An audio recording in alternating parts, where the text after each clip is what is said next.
শিবসা ও সুতারখালী নদীর মেডেলে মাথা উঁচু করে দাঁড়িয়ে থাকা এটাই ফকিরকোনা ঝুলন্ত গ্রাম।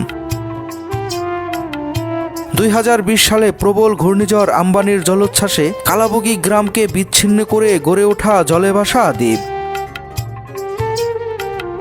খুলনা শহর থেকে প্রায় 60 কিলোমিটার দক্ষিণে দাকোপ উপজেলার সুতারখালী ইউনিয়নের দক্ষিণে অবস্থিত জলে ভাসা এই গ্রামটি। এই গ্রামে 50টি পরিবারের প্রায় 200 মানুষের বসবাস।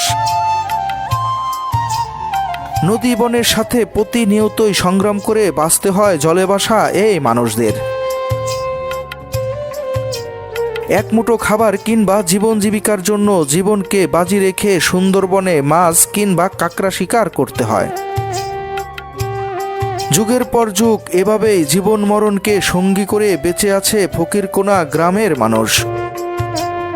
বাঘ আসে, আমরা খুব কষ্টে বসবাস করি। এর ভিতরে যে কোনো মানুষ বাঁচার একটা সম্মুখীন হয় না যদি মারাত্মক হয়। ওই সময় মানুষ এই জায়গাটা আনিছিল, এই জায়গা আনার পরে তারপর কাফন টাফন করে কবর দিছে। যদি আমি চলাফেরা না করতে পারি তো কষ্ট হয় না।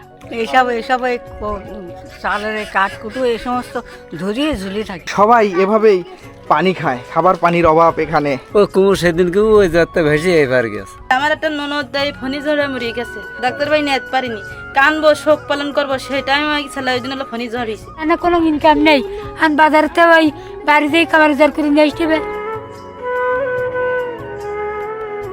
আমি ছাড়া তুমি আমার কষ্ট তুমি কি জানবা? কোনোদিন জানবা না। এক আল্লাহ জানবে আর এক আমি জানবো।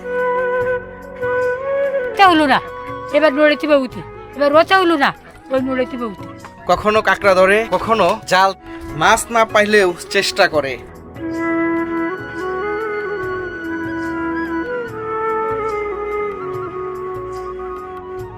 এই যে আপনাদের বাজারের নিচ দিয়ে কি সবসময় পানি থাকে? হ্যাঁ, পানি থাকে না, কষ্ট তো হয়, তা আমি করবো কি? কষ্ট এই ধরনের কাদা পানি থেকে ওই চলাফেরায় বাজার ঘাট করা, ওই বাজারটা ওই জোয়ারে তোলাই যায়। হ্যাঁ, ওই এর ভিতরে তাছাড়া তো জায়গা জমি নেই, কি করা যাবে? এই নদীতে মাছ ধরে সব, এই নদীতে এই ধান এই জাল নৌকা, এই নদীতে মাছ ধরে, জঙ্গলে কাঁকড়া মারে। ওটা সুন্দরবন। হ্যাঁ, আমরা সুন্দরবনের কাছে থাকি। বাঘ আসে, বাঘ এই কয়েক বছর আগে আইসে ওই জঙ্গল ওই ঘেরের ভিতরে আইসে, মানে ধান থাকতে আইসে এই বাঘ ছাগল ধরিছে, 9টা ছাগল মারিছে। হ্যাঁ, 9টা ছাগল মারার পরে প্রশাসন সংবাদ দেয়নি, তারপরে তাড়াই আবার নদী পার করে ওপর দেয়। আমাকে জন্মস্থান এইখানে, ভয় করে আমরা যাবো কোথায়? আমাকে তো জায়গা জমি নেই, আর কোথায় যাবো কন? এখানে ব্যবস্থা ওই টলার নিয়ে চালনায় যেতে হয়, খুলনায় যেতে হয়। হ্যাঁ, কত সময় লাগে খুলনা যাইতে? খুলনায় যাতে ধরেন তার নিচের পক্ষে 4 ঘন্টা 4.5 ঘন্টা সময় লাগে। এখন কি করবো, কি না যাই তো আর পথ নেই। এখানে কোনো তার একটা বড় একটা কোনো নেই যে আমরা ডাক্তার এখানে যাবো, কি একটা হাসপাতালে যাবো। এখানকার মানুষ বর্তমান তো আমরা খুব কষ্টে বসবাস করি এখানে। এই বাজার দিয়ে হাঁটতেছি, এই বাজারটা প্রতি বৃহস্পতিবারে বসে থাকে মানুষের সে বাজার করার জন্য। বলা যায় যে এটি বাংলাদেশের এবং সুন্দরবনের বাজার। চতুর্দিকে পানি, মাঝখানে কিছু টং ঘরের মতো, এবং দূর দূরান্ত থেকে কিন্তু মানুষ এখানেই বাজার করে। দেখুন এদের জীবন।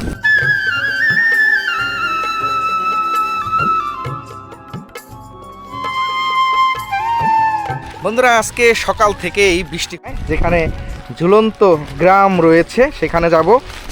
এই যে ভাইয়ারা এখানে ট্রলার চালায়, এই নৌকা চালায়, এই যে ভাই, এই ভাইকে নিয়ে যাব।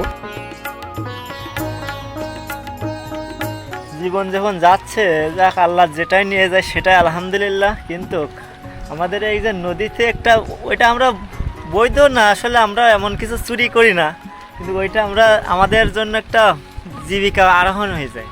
তা না, সেটা কি? এই যে জাল ধরে মানুষ, এর পরে কিন্তু আমাদের নির্ভর বেশি করে, না হলে আমাদের ইনকামটা হয় না। কিন্তু আমরা এমন একটা ইনকাম করি না যে চুরি হবে, এরপরে নির্ভর। এই যারা অনেক ভিতরে গভীর জঙ্গলে যায় তাদের জন্য দুর্ঘটনাটা বেশি। সেখানে বাঘ থাকতে পারে, সাপ, বিষাক্ত সাপ, এই সব ধরনেরগুলো ঝামেলা। এটা কষ্ট জীবনযাপন, এটা আমাদের অভ্যস্ত হয়ে গেছে, কি করা কিছু নিরুপায়, এটা আমাদের বাধ্যতামূলক হয়ে গেছে। না এখানে ওই ব্যবস্থাটা নাই, এইখান থেকে চাল না, নর্মালে চাল না যাওয়া লাগবে, কিন্তু একটা এই ট্রলারে এখন যাইতে গেলে 2 থেকে 3 ঘন্টা সময় লাগবে। এর ভিতরে যে কোনো মানুষ বাঁচার একটা সম্মুখীন হয় না যদি মারাত্মক হয়ে যায়। আমার বোটে আমি একবার আল্লাহ তা না করুক সমস্যা হয়নি, ডেলিভারি হয়ে গেছে, রুগী নিয়ে গেছি এই বোটে। এরকম একটা পরিস্থিতি আমাদের। আল্লাহ বাঁচাইছে তো? আল্লাহ অনেক ভালো রাখিল, সুস্থভাবে হয়েছিল, কিন্তু আমরা নিয়ে যাচ্ছিলাম সিজারে।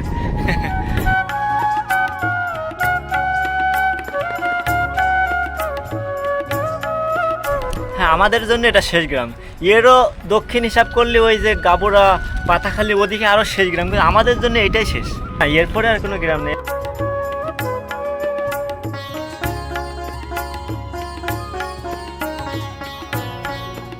বন্ধুরা দেখতে পাচ্ছেন নদীর কুল ঘেঁষে কত সুন্দরী গাছের ফল এসে জড়ো হয়েছে।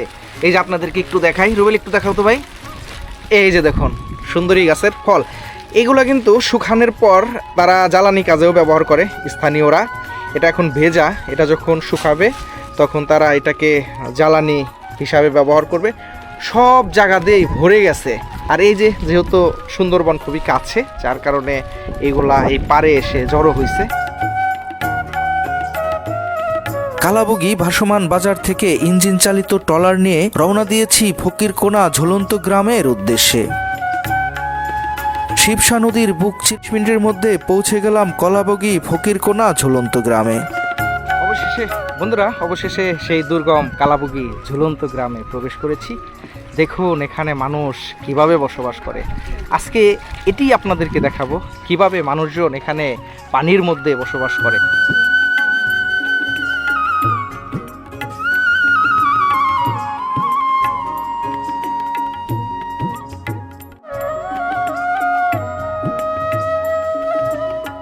কুমির বাঘটা এসে ওই দেখা গেছে শনিবার দিন তো এই যে জাল টানতেছিল, ওই সময় দেখি ওই জায়গাতে হঠাৎ করে কুমির উঠি, ওই পাশটা আমি যাই, তো ওই জায়গায় খানিক দূর গিয়ে হাত দিঘা যাই।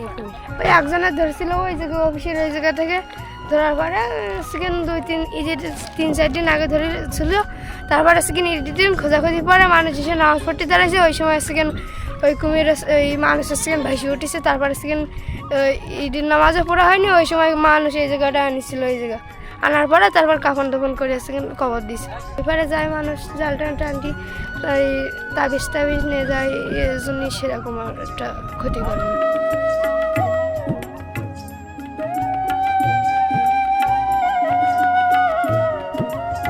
এই যে ঘর দেখুন, এই ঘরে মানুষ থাকে, এই ঘরে জীবন থাকে।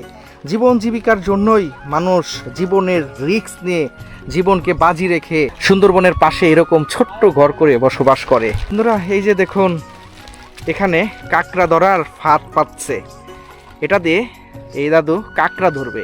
এটাই হচ্ছে এখানকার মানুষের জীবন, এটাই হচ্ছে মানুষের আহার। একটু কাঁকড়া ধরবে, কয়েকটা মাছ ধরবে, সেটাই বিক্রি করে তাদের জীবন জীবিকা চালাবে। কাঁকড়া ধরবো, কাঁকড়া উঠে